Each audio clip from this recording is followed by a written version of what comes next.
Bonjour, cette vidéo nous présentera l'histoire et l'évolution du basket-ball. Elle nous amènera aussi à réfléchir sur les valeurs du sport et la place qu'il prend dans notre société. En 1891, au nord-est des États-Unis, James Naismith, éducateur, homme d'église et docteur, est chargé d'une mission par son université.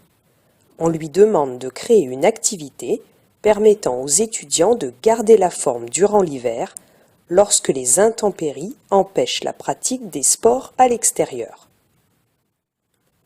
Il se mit à chercher un jeu motivant qui deviendrait un sport jouable dans un gymnase et qui prendrait place entre la saison de football américain et celle du baseball.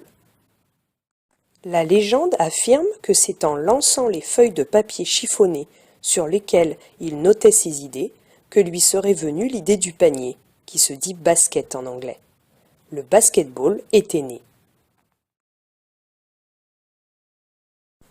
Au départ, il prit la décision d'utiliser un ballon de football. Puis, il fixa des paniers de pêche sur la rampe de son gymnase, qui était à 3,05 m du sol. Mais les ballons devaient être récupérés à la main après chaque point, ce qui n'était pas, vous l'avouerez, très pratique. Par la suite, un trou fut percé au fond du panier pour faciliter la récupération des ballons. Et en 1906, les paniers de pêche furent finalement remplacés par des anneaux en métal fixés à des panneaux. James Naismith créa les premières règles du basketball en s'inspirant de la devise « Un esprit sain dans un corps sain ». Homme d'église et pacifiste convaincu, il imposa la règle du non-contact pour s'opposer à la violence qu'il jugeait trop présente, notamment dans le football américain.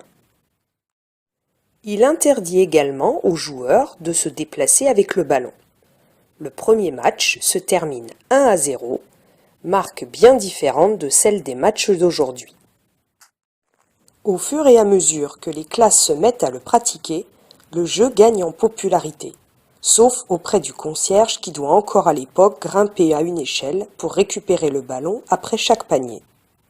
Quelques années après, le dribble apparaît pour permettre aux joueurs de se déplacer avec le ballon.